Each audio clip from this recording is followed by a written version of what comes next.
comment se protéger de l'inflation. Bonjour à toi, c'est Candy, j'espère que tu vas bien. Et donc tu l'as vu dans le titre, aujourd'hui on va parler de l'inflation et de comment s'en protéger. Alors tu le sais, l'inflation c'est tout simplement dû à deux choses. Premièrement, donc la dévaluation de la monnaie.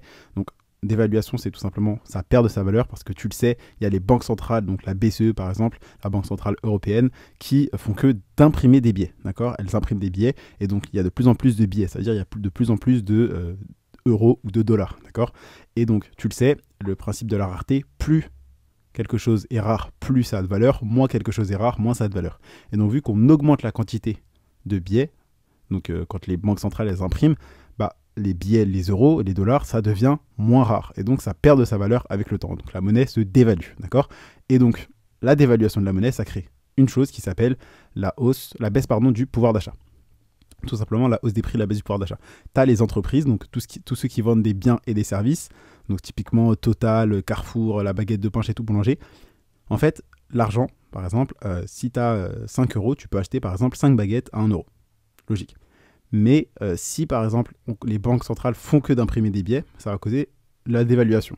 Donc ton billet de 5 euros ne vaudra plus 5 euros. Peut-être qu'il vaudra en réalité que 4 euros. D'accord?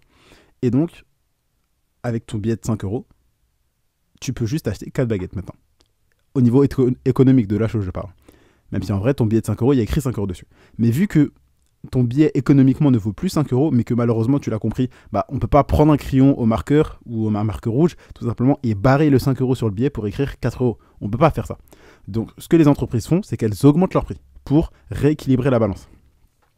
Et donc, tout simplement, tu auras les entreprises, les sociétés qui vont augmenter le prix de leurs biens et de leurs services pour équilibrer les choses. Et donc, ça fait que les gens disent « Ouais, les prix augmentent, on perd du pouvoir d'achat, on perd du pouvoir d'achat. » Et donc, la dévaluation, donc le fait que les banques centrales font que d'imprimer des billets, et donc plus il y en a, moins c'est rare, et donc moins c'est rare, moins ça a de valeur.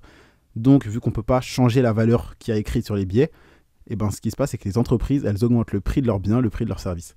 Et donc ça fait que les gens perdent du pouvoir d'achat, et ça crée l'inflation, tout simplement.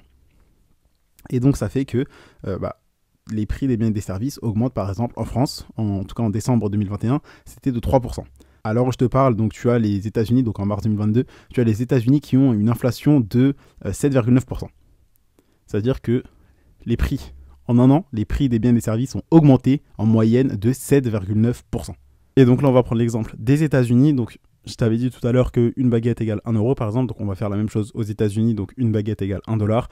Imaginons que de base, tu en achètes 10 baguettes. D'accord? Tu achètes 10 baguettes. Donc 10 baguettes à 10 dollars. Sauf que maintenant, il y a l'inflation. D'accord? Donc prends ça en compte dans le calcul. Et donc, sachant qu'elle est de 7,9%, ça fait qu'au final, tes 10 baguettes, avant, c'était 10 dollars. Donc l'année dernière, c'était 10 dollars. Et maintenant, cette année, c'est 10,79 dollars. D'accord? Donc c'est qu'une hausse, entre guillemets, de 79 centimes. Mais année après année, l'inflation augmente, d'accord? Parce que les euros, les dollars perdent de la valeur année après année. Donc tu l'as compris, année après année, tu vas payer de plus en plus cher tes 10 baguettes. Mais en gros, ce que tu dois faire, parce qu'en gros, tout simplement, comprends que l'inflation, ça va faire que tu vas, peu importe si tu gardes ton argent en banque ou pas, tu vas perdre de l'argent.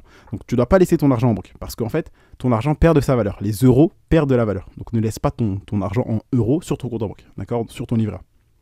Parce que ton livret A, c'est un taux d'intérêt de 1% par an. Mais en France, le taux de l'inflation est de 3%. Donc tu perds plus d'argent que tu n'en gagnes. Donc c'est pour ça que tu dois l'investir. Et c'est comme ça qu'on bat l'inflation, en investissant son argent, en lançant des business, etc. etc. Mais là, on va plus parler d'investissement. Donc tu dois investir ton argent et avoir, si tu es en France, donc un rendement au minimum égal à 3%. Mais vu que la situation va s'aggraver, ça risque d'atteindre le niveau des Royaumes-Unis à 5%, voire peut-être le niveau des États-Unis à 8%. Il y a des pays, par exemple, si je ne dis pas de bêtises, le Venezuela ou le Honduras, je ne me rappelle plus exactement quel pays, mais qui est à plus de 400% d'inflation. C'est énorme, c'est énorme, c'est-à-dire les prix font un x4. Donc bref, ce que tu dois faire, toi, pour te protéger de ça, du fait que ton argent perd de sa valeur au niveau économique, parce que ton billet de 20 euros que tu as dans la poche, dans un an, ça sera toujours égal à 20 euros au niveau papier, tu vois, ça sera toujours 20 euros, mais au niveau économique, ça ne vaudra plus 20 euros. Donc ce que tu dois faire, c'est investir ton argent. Et donc, dans quoi tu l'investis? Tu l'as compris, il faut que tu l'investisses dans les crypto-monnaies. Tu peux investir dans l'immobilier, dans la bourse. Personnellement, tu connais mon avis sur la bourse, ça, c'est beaucoup de temps. Il faut beaucoup d'argent.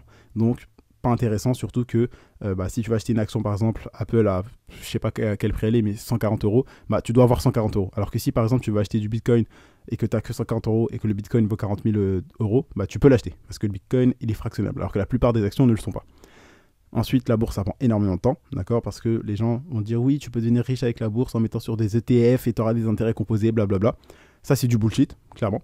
Et surtout que ça prend énormément de temps. Personnellement, devenir millionnaire à 67 ans alors que je peux même pas faire du parachute parce que je suis trop vieux, non merci.